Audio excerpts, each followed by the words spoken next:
Marília deve contar em dezembro com a realização do primeiro julgamento pelo Tribunal do Júri da Justiça Federal. 2 homens vão sentar no banco dos réus acusados de homicídio após se envolverem em um acidente quando fugiam da polícia rodoviária.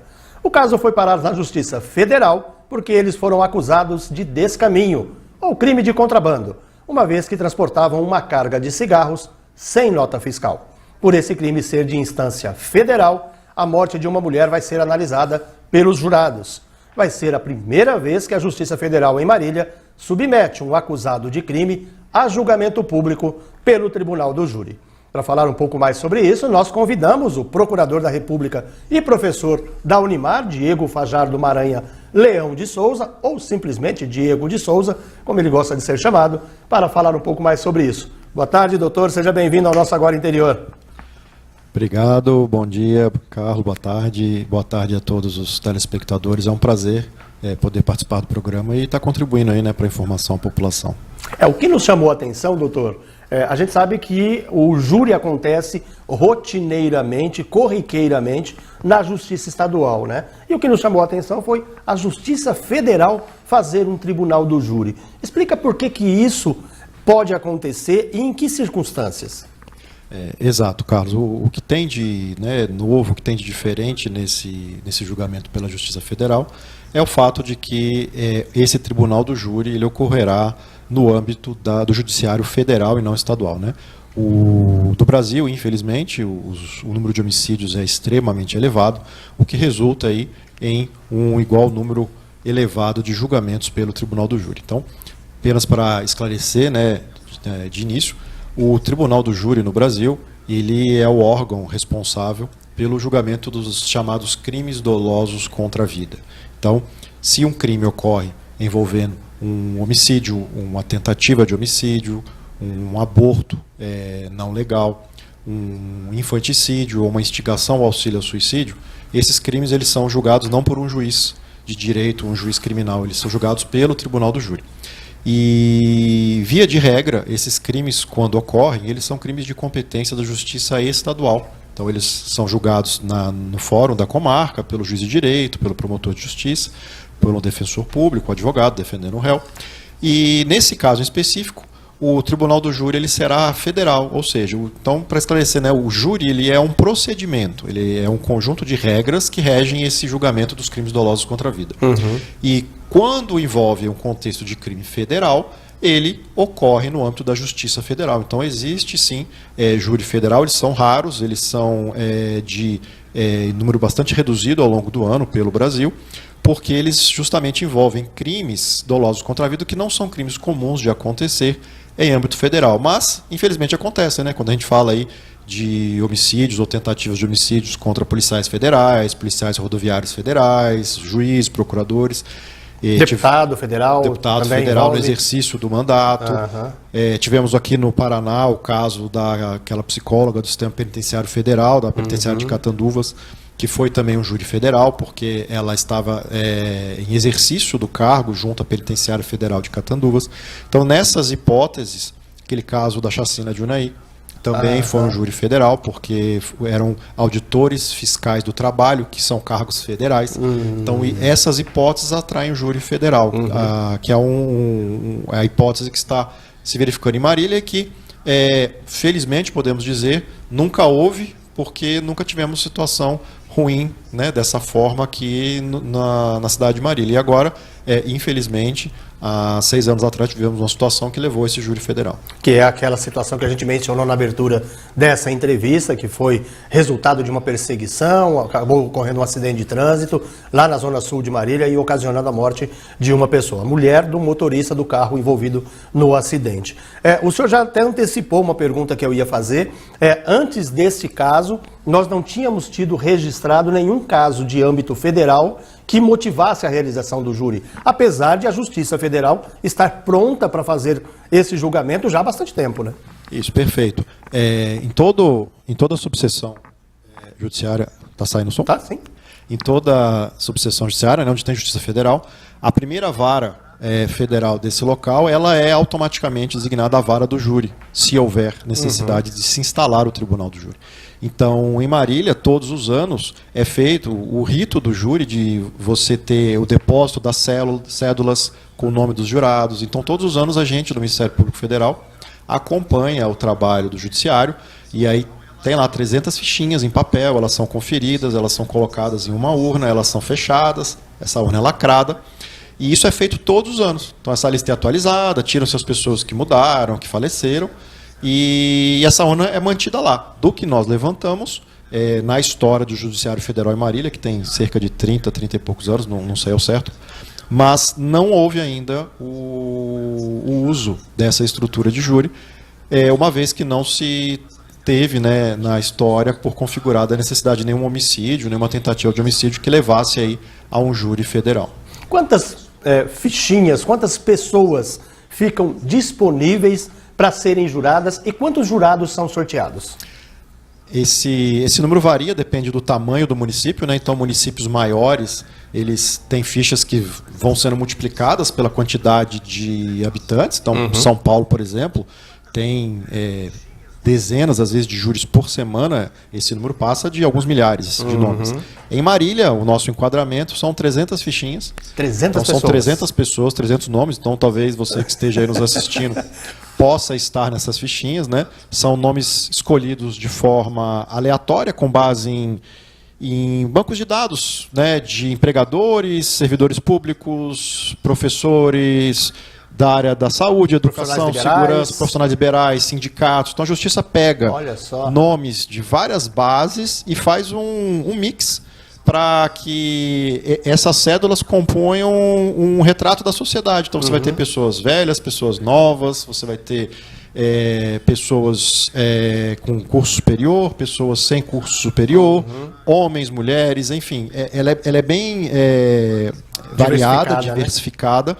Para que esse sorteio possa levar aí a composição do júri que reflita a composição da sociedade. Então, dessas 300 fichas, é feito um sorteio preliminar, são escolhidos selecionados 25 nomes.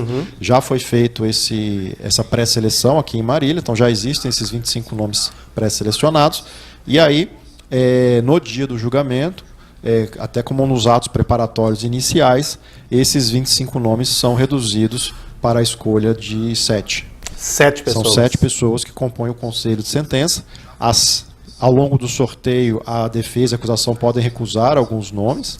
Tá? Eu ia te perguntar isso. Você pode ter uma recusa, tem inclusive uma recusa imotivada, você não tem nem que dizer por que você recusa. Tá? Eu tenho um perfil que eu acho melhor para o meu jurado, que é de homens. Eu tenho um perfil que é de mulheres. Eu prefiro idosos.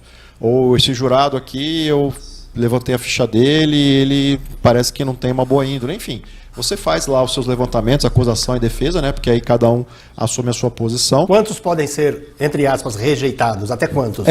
Até 3. Até 3. Isso. E aí você vai rejeitando e desses 25 tem que sair os 7. Então, desses 25 saem os 7 e aí os outros são liberados. E esses 7 já não podem ter mais contato. Eles já levantam da cadeira, já vão se posicionar para julgamento. E a partir dali, então, esses 25, eles têm que estar já com a malinha meio que pronta. Porque o celular... Dependendo do tempo que demorar o júri. Dependendo do tempo, nós temos casos de júris federais que duraram 2 semanas. Nossa. Então, realmente é algo que pode se estender bastante no tempo.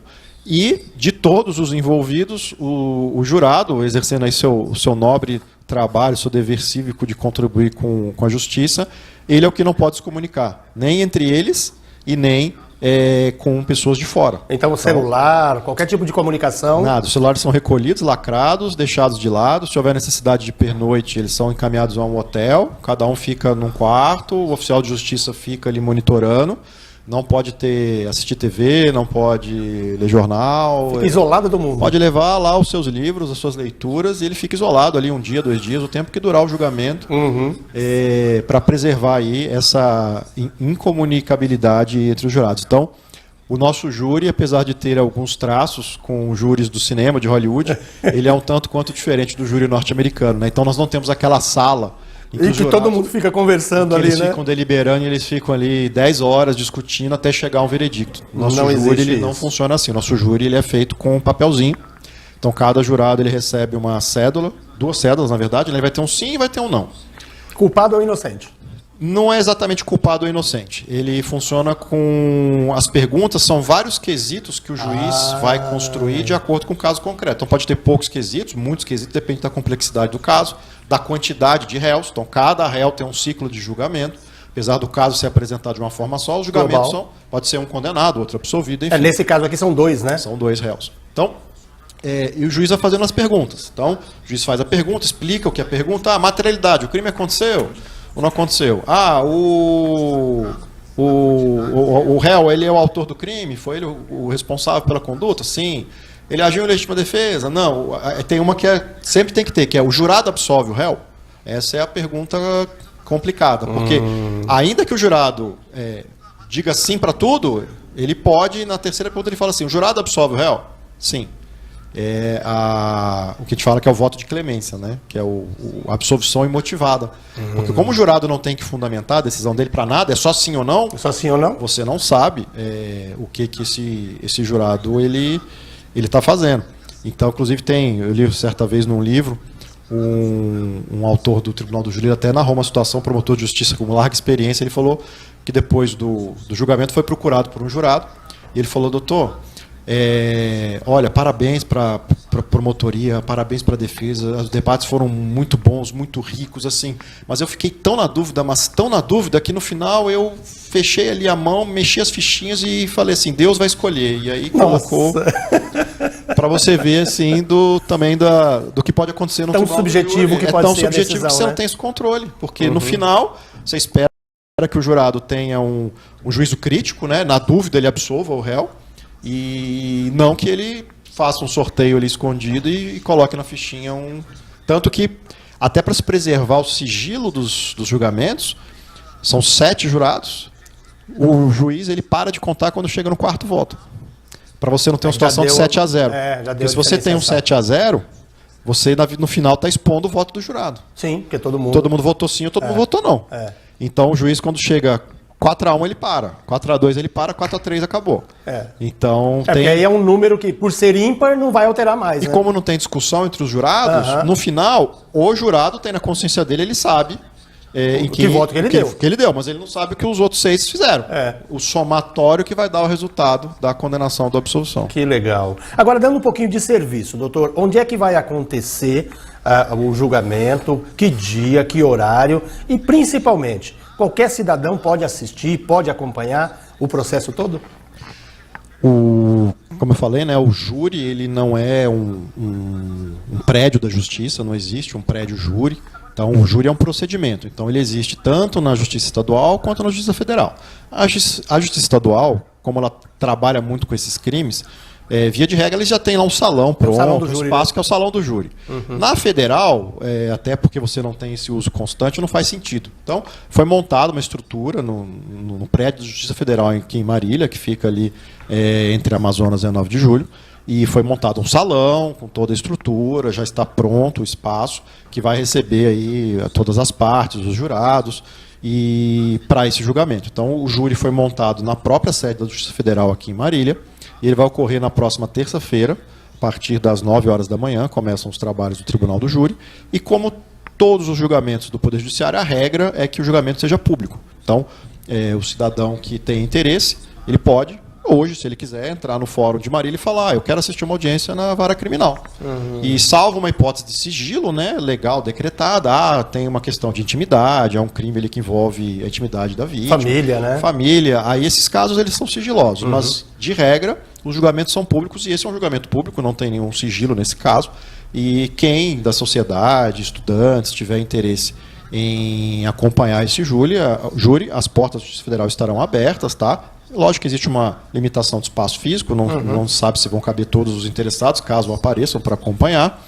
E até a Justiça está vendo a possibilidade de colocar uma TV, um telão ao lado para, caso haja demanda, poder se acompanhar. Legal. Agora, enquanto estrutura do Judiciário Federal em Marília, enquanto fato concreto de nós termos um júri federal, qual é a importância disso para a nossa estrutura da Justiça marinhense? O júri, quando ele acontece, e aí sem saber se vai sair condenado ou inocente, o simples fato de a gente chegar a essa fase do júri, acho que já demonstra aí que um trabalho muito eficiente das instituições policiais e da Justiça e do Ministério Público. Porque, infelizmente, no Brasil nós temos aí anualmente aí 40, 50 mil homicídios, dos quais pode dizer que 10, 20% apenas vão ao tribunal do júri.